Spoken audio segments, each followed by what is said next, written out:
Hi guys! Welcome to my vlog. Tingnan nyo guys yung panahon dito sa bukid.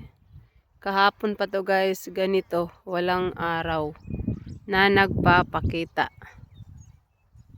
Palaging makulimlim guys. Last month na ng winter dito sa Australia. Super duper makulimlim.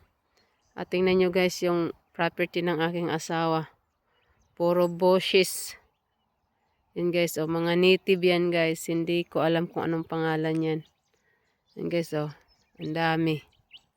Yun. Yan pa guys, ang dami talaga.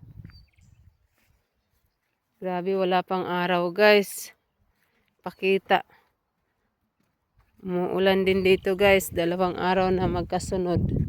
Parang Pinas lang guys ang panahon ngayon dito sa bukid.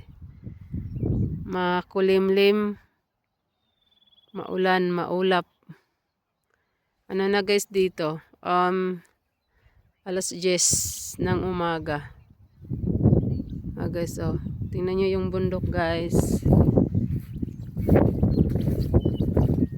Umuulan na naman doon.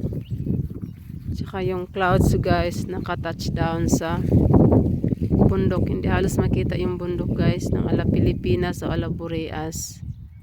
Yun. Guys, puro kakahuyan dito guys. Kaya ang mga maingay lang dito guys sa amin. Ano guys, mga ibon. Yun, mga ibon. Tapos yung train. Ayun, may ano guys. Asa na yung agila? Ayun. Dito lang ako nakita parati ng agila guys. Nung nasa ano pa kami nakatira. Malapit sa city. Wala. Hindi kami halos nakakita doon ng agila guys. Dito marami. Guys, grabe. Uulan na naman to mamaya. Kasi makulimlim na naman. Maulap talaga. Parang may bagyo dito guys. Pero alam nyo ba guys, pagdating ko dito sa Australia, no? Since na dumating ako dito, hindi ako na-experience dito na may bagyo. Pagdating ko dito guys sa Australia. Dito sa sa South Australia, sa Melbourne, wala man akong naranasan na bagyo guys. Ganito lang guys, makulimlim, maulan, maulap, ganyan. Mahangin guys minsan, pero hindi naman na tawag na bagyo guys. Yung ano lang. Kasi mabilis lang guys mga ilang oras lang mahangin. Yun. Pero yung tulad sa atin guys sa Pinas na may bagyo talaga.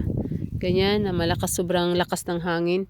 Dito guys sa Australia may bagyo naman yung ibang guys, ibang lugar, ibang state ba. Like Darwin, Queensland, New South Wales, Western Australia. Ganyan guys. May mga bagyo doon. Melbourne din ata. Pero sa ibang parte ng Melbourne. Ay Victoria ba. Ganyan. Pero dito sa South Australia guys. Wala kaming dito na may bagyo. Since na dumating ako dito. Hindi ako naka-experience ng bagyo dito guys. Kaya yun lang guys. Please subscribe my channel. Bye bye.